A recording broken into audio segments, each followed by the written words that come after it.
America ने अपनी सबसे खतरनाक यूएसएस निमिट्ज एयरक्राफ्ट कैरियर ईरान के समंदर के करीब छोड़ दिया है। वो ईरान के ऊपर हमला करने के लिए आया है। दूसरी जानब पासदारान इनकलाब और आयतुल्लाह खमेनी ने मिलकर इस बात का ऐलान किया है कि वो अपने एटॉमिक साइंटिस्ट मोहसिन फखरुद्दीन ज़ादा का जो मर्डर का बदला है वो लेकर ही रहेंगे। इस ऐलान के बाद पूरे दुनिया के अंदर खलबली मच गई है। इस ऐलान के होते ही अमेरिका ने अपना यूएसएस निमिट्ज ईरान की समुद्री हदूद के पास बिल्कुल लाकर खड़ा कर दिया है। नाजरीन ग्रामी, पासदाराने इनकलाब ने अपने वेपन्स भी दुश्मन के ऊपर दागने के लिए तैयार कर लिए हैं। इसके अलावा इजराइल के ऊपर हमला होगा। आपको ये बता दें कि सऊदी अरेबिया का शहजादा मोहम्मद बिन सलमान आजकल बैकफुट पर चले गए हैं। शहजादा मोहम्मद बिन सलमान ईरान के साथ अब जंग की बात नहीं करेंगे। शहजादा मोहम्मद बिन सलमान जंग के लिए हिचकिचा रहे हैं। बहरहाल पाकिस्तान की आर्मी और पाकिस्तान की सिविल गवर्नमेंट एक मरतबा फिर ईरान और सऊदी अरेबिया के दरमियान जंग को न्यूट्रलाइज और खत्म करने के लिए अपना अहम किरदार अदा कर रही है। ये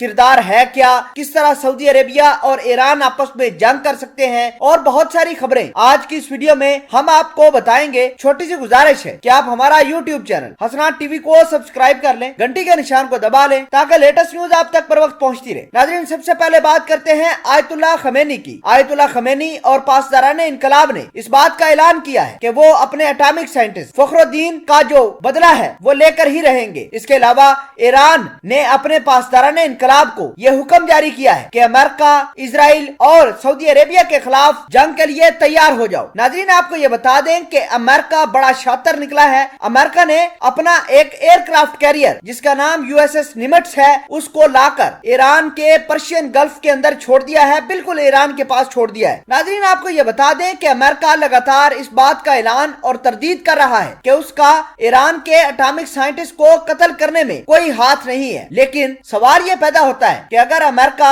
इस कत्ल के अंदर मुलव्वस ही नहीं तो फिर अमेरिका ने अपना एयरक्राफ्ट कैरियर यूएसएस निमिट्ज ही लाकर ईरान की सरहद के ऊपर क्यों छोड़ा है। तो नाज़रीन, आज हम आपको इसका जवाब देते हैं। तो अमेरिका के जो बड़े बड़े जरीदे हैं, न्यूयॉर्क टाइम हो गया, अमेरिका की वाशिंगटन पोस्ट हो गई, सब ने इस बात का ऐलान किया है और अमेरिका के ऑफिशियल ने ये बात खुद मानी है कि इजराइल को अमेरिका ने ही कहा था कि वो ईरान के न्यूक्लियर साइंटिस्ट को अटैक करे। नाज़रीन, अब हुआ कुछ यूं है कि अमेरिका खुद ये कह रहा है कि इस कत्ल से पहले ही हमने फैसला किया था कि पर्शियन गल्फ के अंदर अपना यूएसएस निमिट्ज को तैनात कर देंगे। लेकिन हकायक बिल्कुल इसके बरक्स हैं। शहजादा मोहम्मद बिन सलमान अब ईरान के खिलाफ एक्शन लेने की बात नहीं कर रहा। न्योम शहर के अंदर जो मीटिंग हुई थी उसमें शहजादा मोहम्मद बिन सलमान ने यह कहा था कि अगर इजराइल ईरान की न्यूक्लियर कैपेसिटी को तबाह करता है या ईरान के किसी भी शहरी के खिलाफ एक्शन लेता है तो सऊदी अरेबिया किसी सूरत भी इजराइल और अमेरिका की मदद नहीं करेगा। लेकिन मामलात बिल्कुल उलट हुए, मामलात ईरान के हक में नहीं गए। बहरहाल पाकिस्तान ने एक मरतबा फिर ये समझा और सोचा है कि सऊदी अरेबिया